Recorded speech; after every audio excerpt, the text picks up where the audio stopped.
Moscow, Idaho is just a couple hours away from me down the road. So when 4 college students were murdered there back in November, it definitely caught my attention. I, for one, was not expecting police to at least believe they have solved this crime as quickly as they have. But now they have a suspect in custody and the case is about to go to court. So let's talk about what we can expect to happen next.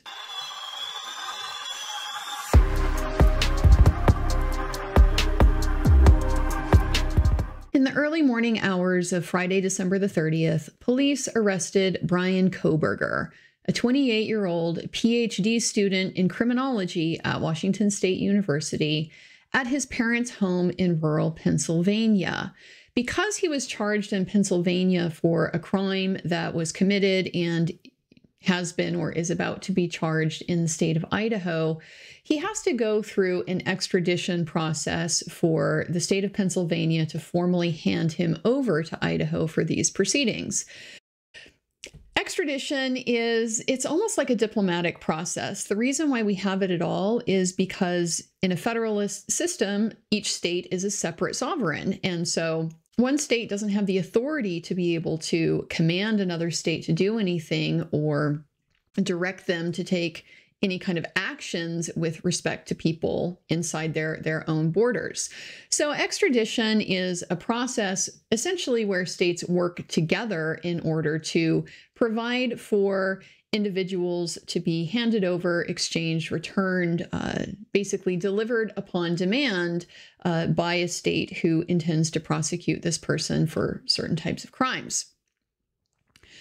He had his first appearance in court in Pennsylvania on Friday morning, and he was appointed a public defender for that. So the public defender has made some statements that we'll be taking a look at. But based on that, we anticipate that Mr. Kohberger is not going to challenge extradition. He's going to waive his right to have a formal hearing about whether or not the state of Pennsylvania should return him. This does not come as a great surprise to me. There is typically very little benefit at all to challenging the extradition proceedings because they are very limited in nature. It's essentially a recognition that under Pennsylvania state law, they have decided the governor has an obligation to turn over a person who is considered a fugitive from justice, somebody who's wanted in another state, but is, within the borders of Pennsylvania. The governor has a duty to return that person to the demanding state. And so the only questions that are really at issue when it comes to extradition is simply, is this the person that we are looking for? Identity is, rarely going to be a challengeable issue, something that you're going to get any benefit from having a full hearing on. Most of the time, if people, don't want to be extradited, it's because they are, challenging their guilt. They're saying, I didn't do this. You shouldn't hand me over to this demanding state. But the law is pretty clear that extradition process is not there to raise questions about guilt or innocence. That is left to the process that unfolds in the demanding jurisdiction to sort out. So for purposes of extradition, guilt or innocence doesn't come into play at all. So because of that, unless there's, a credible argument that he is not the Bryan Kohberger that is named in the warrant that the Idaho law enforcement officials are looking for, then he's not going to have any real chance of avoiding extradition. And so if that is the case, then it's often just makes a little bit more sense to go ahead and waive this hearing, allow the state of Idaho to come get you, and then you can get the ball rolling on those types of activities that are going to lead to an adjudication of guilt or innocence. Mr. Kohberger is scheduled to go back to court in Pennsylvania on the afternoon of January the 3rd on Tuesday. And so we have been told, as I stated before, that he intends to waive extradition. And so if that is the case, then Tuesday afternoon is going to conclude the court proceedings in Pennsylvania. That issue will be resolved and he'll be handed over for transport back to Idaho. Now, when exactly that is going to happen is very opaque, and we're extremely unlikely to find out any of those details because of security concerns. In a nutshell, what basically happens is he's handed over to law enforcement to get him back to Idaho. And how exactly they do that is going to be something that they have to decide. They could theoretically march him right out of court that afternoon and stick him on a plane and get him back to Idaho within hours. Or they could make a determination that, you know, maybe we can't fly commercial with this guy. He's at too much of a risk. There would be too much, you know, public concern about being on the same plane as him. Not feasible. So we need to drive him back. These are the types of decisions that folks, you know, with security expertise are going to be making that decision. So we don't know when exactly he's going to end up back in Idaho, but when he does, under the Idaho rules, they're going to have to bring him into court within 24 hours. And the purpose of that hearing is simply to advise him of the nature of the charges against him, to formally basically serve him with the arrest warrant and the justification for it, to advise him of his rights, and presumably they will be appointing counsel for him as well. He may hire a private attorney. He does have the right to do that. There have been some reports that his family does not intend to hire an attorney for him at this point in time. So if that is the case, he is very likely to qualify for public defender in Moscow, Idaho. So at that first hearing, that's what's going to take place. And we also learned from the prosecutor and the chief of police who gave a press conference on Friday that the reason why this probable cause affidavit, which is what sets out the evidence and the factual basis for believing there is probable cause to arrest him for these murders, that affidavit under the Idaho rules has to remain sealed until he is formally served with it.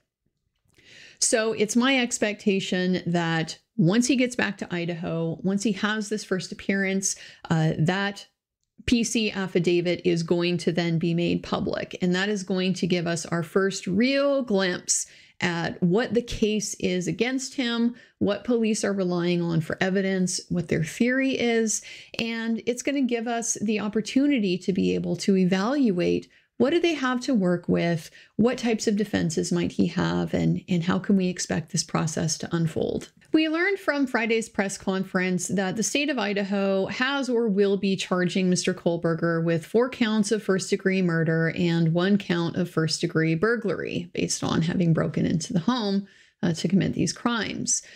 So what we don't know at this point is whether or not the state is going to pursue the death penalty. The death penalty is still available in Idaho. Many states have done away with it. Mine has, but that does remain a penalty that can be sought under these circumstances.